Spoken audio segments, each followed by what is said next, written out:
भारत में खुला था दुनिया का पहला आवासीय विश्वविद्यालय। जाने नालंदा विश्वविद्यालय से जुड़ी बातें। भारत के कॉलेज और विश्वविद्यालय आज भले ही विश्व के टॉप शैक्षणिक संस्थानों में शामिल न हो, लेकिन एक समय ऐसा भी था जब ये देश विश्व में शिक्षा का प्रमुख केंद्र था।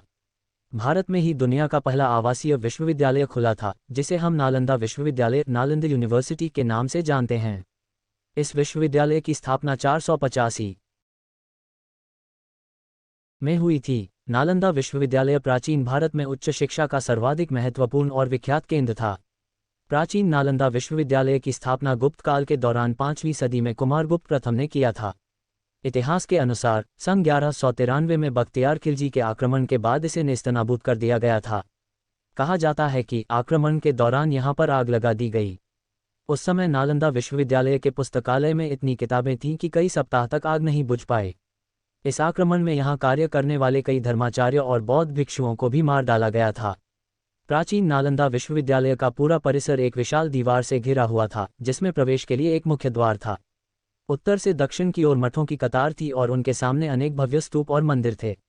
मंदिरों में बुद्ध भगवान की सुंदर मूर्तियां स्थापित थीं, जो अब नष्ट हो चुकी हैं। नालंदा विश्वविद्यालय की दीवारों के अवशेष आज भी इतनी चौड़ी हैं कि इनके ऊपर ट्रक भी लाया जा सकता है। पटना से 90 किलोमीटर और बिहार शरीफ से करीब 12 किलोमीटर दूर दक्षिण में आज भी इस विश्व प्रसिद्ध प्राचीन बौद्ध विश्वविद्यालय के खंडहर स्थित है। आइए जानते हैं इस महान विश्वविद्यालय के बारे में 15 रोचक तथ्य। नालंदा विश्वविद्यालय के बारे में रोचक तथ्य 1। नालंदा विश्वविद्यालय स्थापत्य कला का एक अद्भुत नमूना है। आपको जानकर हैरानी होगी कि इस विश्वविद्यालय में 300 कमरे, 7 बड़े बड़े कक्ष और अध्ययन के लिए 9 मंजिला एक विशाल पुस्तकालय था, जिसमें एक समय 3 लाख से भी अधिक किताबें मौजूद होती थीं। 2। नालंदा को तक्षशिला के बाद दुनिया का दूसरा सबसे प्राचीन विश्वविद्यालय माना जाता है। वहीं आवासीय परिसर के तौर पर यह पहला विश्वविद्यालय है। यह 800 साल तक अस्तित्व में रहा। 3। इस विश्वविद्यालय में विद्यार्थियों का चयन मेरिट के आधार पर होता था और यहाँ छात्रों को निःशुल्क शिक्षा दी जाती थी। इसके साथ उनका रहना और खाना भी पूरी तरह निःशुल्क होता था। 4। इस विश्वविद्यालय में एक समय में 10,000 से ज्यादा विद्यार्थी शिक्षा ग्रहण करते थे और 2,700 से ज्यादा अध्यापक उन्हें शिक्षा देते थे। 5।